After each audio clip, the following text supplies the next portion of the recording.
Shalom and welcome back to Scripture 365. Today is the 11th day of March 2024. So we're going to read Proverbs chapter 11, followed by Ezra.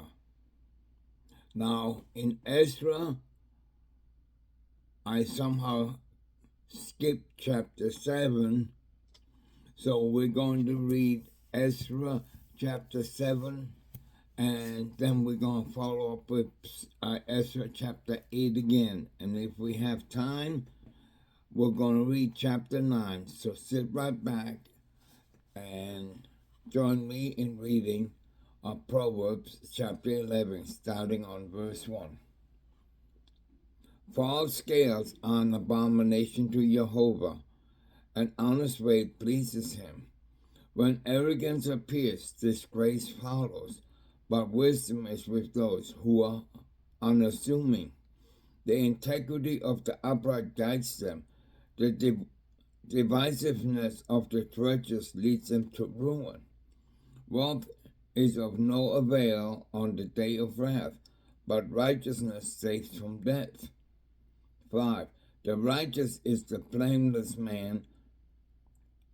The righteous of the blameless man soothes his way, but the wicked man is felled by his wickedness.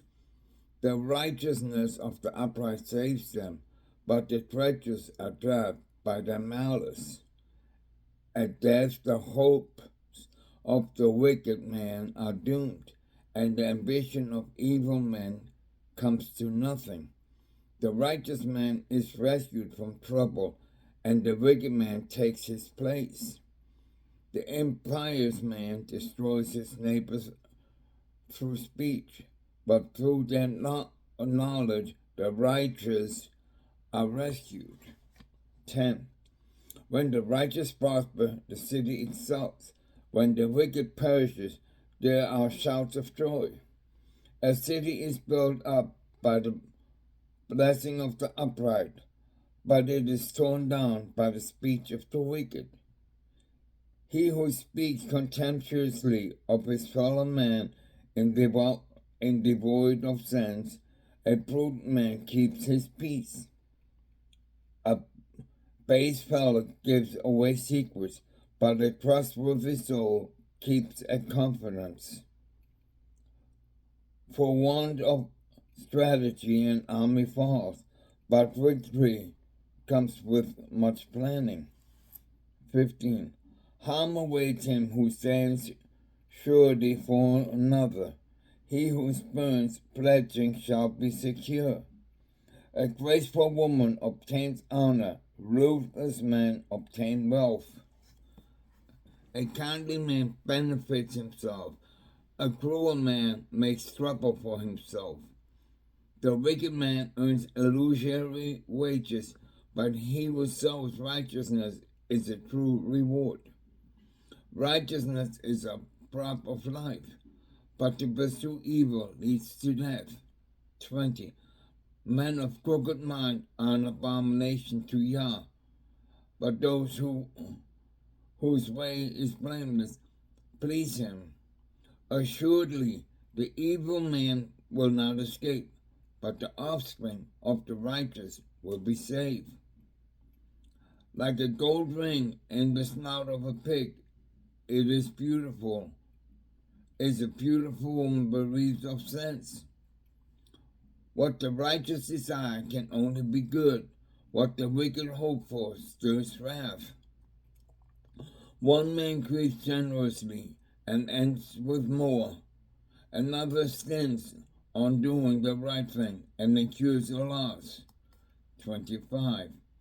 A generous person enjoys prosperity. He who satisfies others shall himself be satisfied. He who withholds grain earns the curse of the people, but blessings are on the head of the one who dispenses it.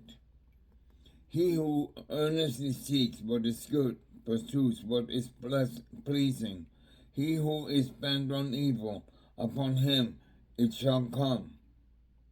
He who trusts in his wealth shall fall, but the righteous shall flourish like foliage. He who makes trouble for his household shall inherit the wind. A fool is a slave of the wise-hearted. 30.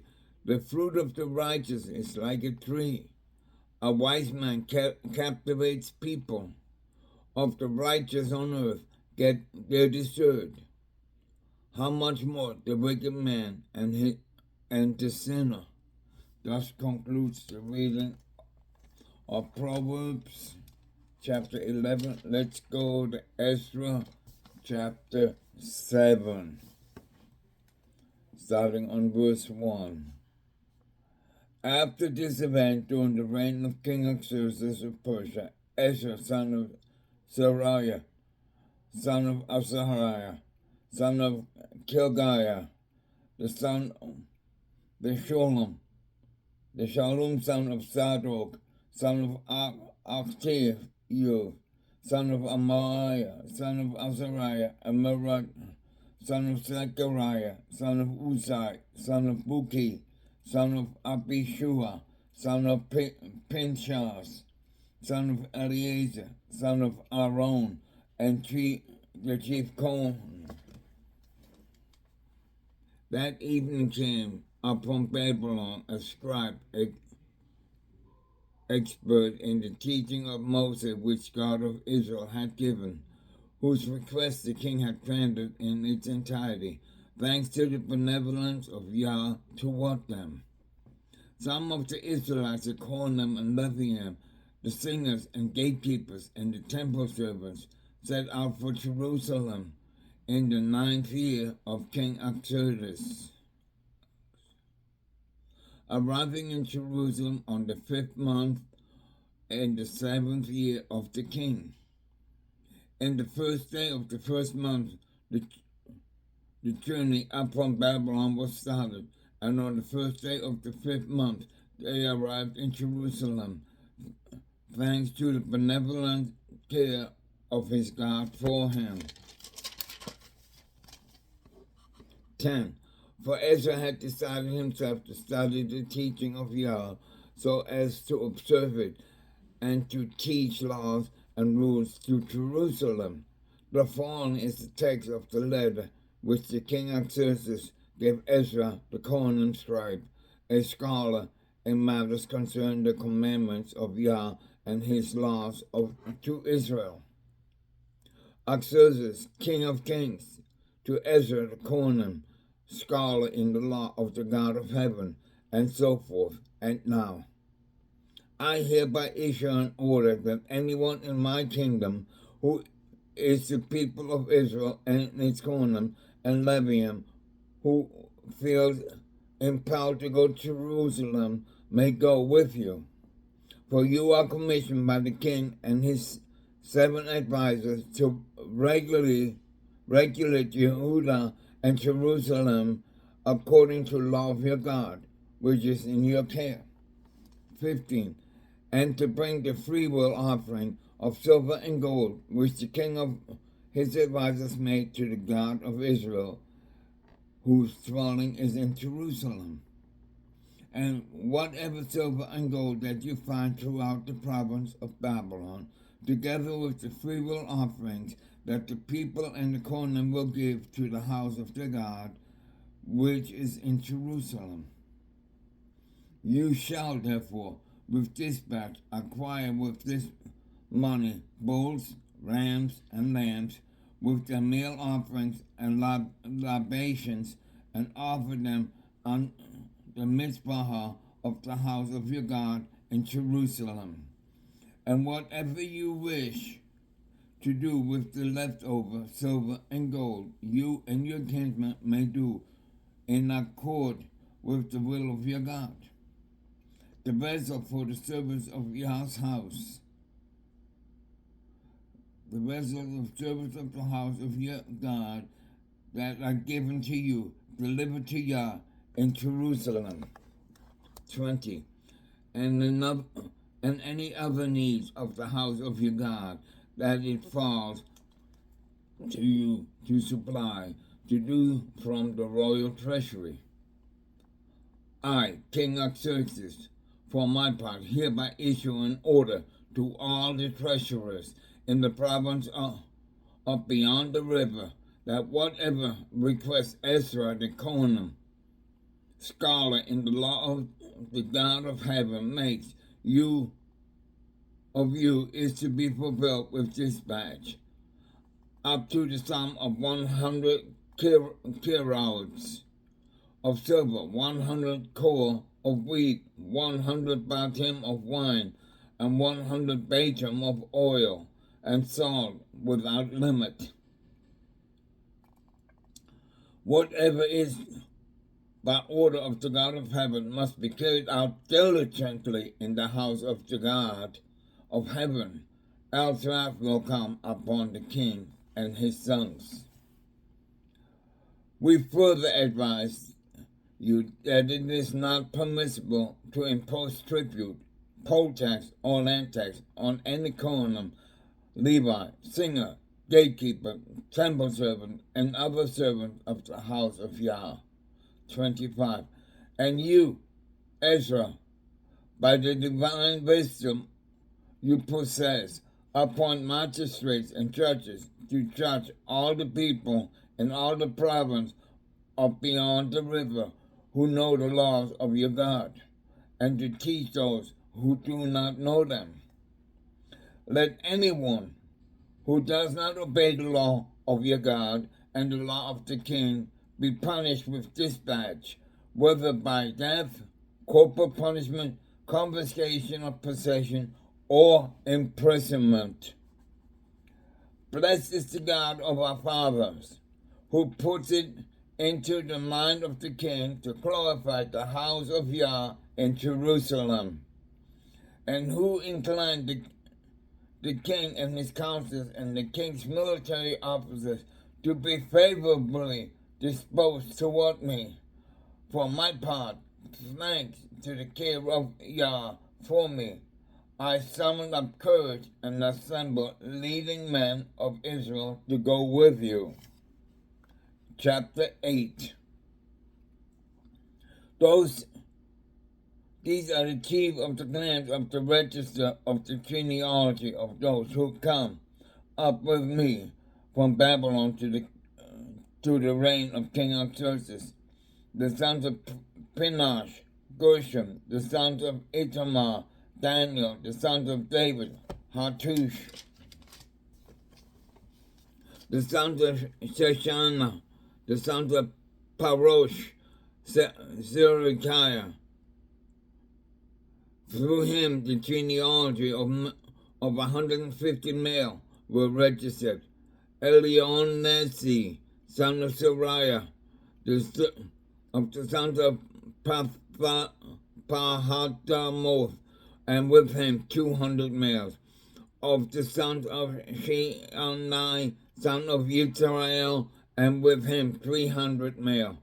And the sons of Adin, Ebed, son of Jonathan, and with him 500 males. And of the sons of Elam, Jesahiah, son of Ataliah, and with him 70 males. And the sons of Shebatiah, son of Michael, and with him 80 males. Of the house of Yahowah, Avadah, son of Yishiel, and with him 218 males. And the sons of Shalom, the sons of Josipiah, and with him 200 males. And the sons of Bebe, Zechariah, the son of Bebe, and with him 28 males. And the sons of Asad, Johanan, sons of Hakatan, and with him 110 males. And of the sons of Adonkim, who were the last, and these are the names: Eliphelet, Yehiel, and Shemaiah, and with him 60 males. And for the sons of Begavi, Utiah, and Sakur, and with him 70 males.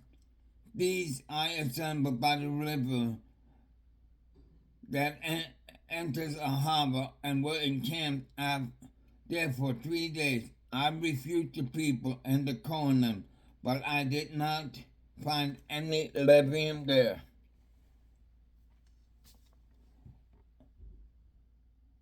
16. I sent Eleazar, Arid, Shemaiah, Elnathan, Yarib, Elnathan, Nathan, Zechariah, and Meshullam, the leading men, and also the Jeroboam and me the instructions.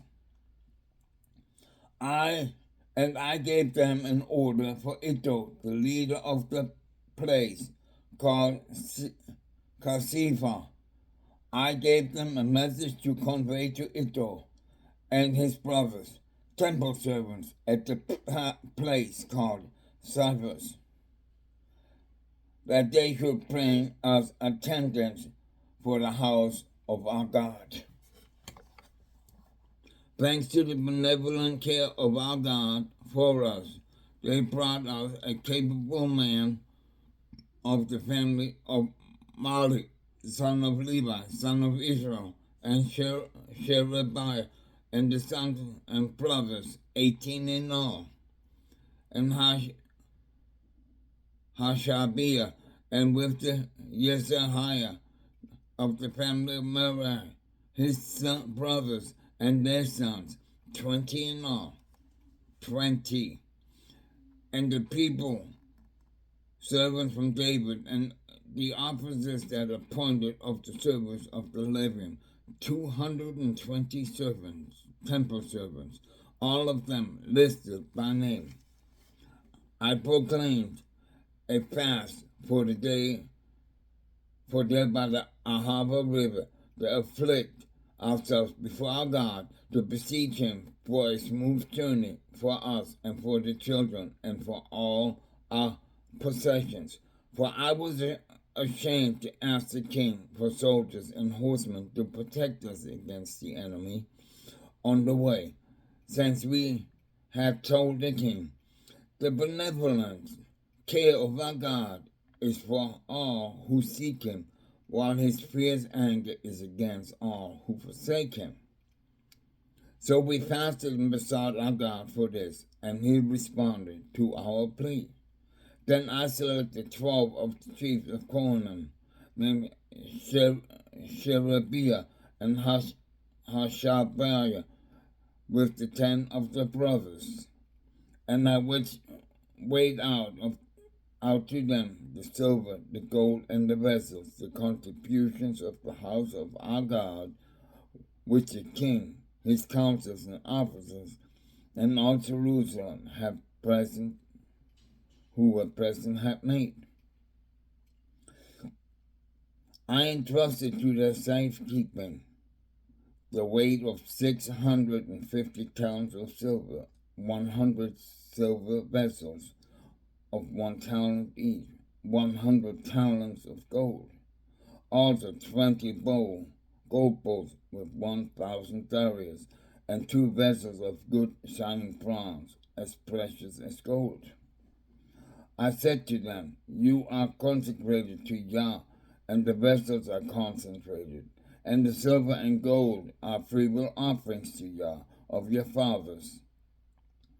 Guard them diligently until such a time as you weigh them out in the presence of the officers of the Kohanim and Levium, and the officers of the clan of Israel in Jerusalem, in the chambers of the house of Yah.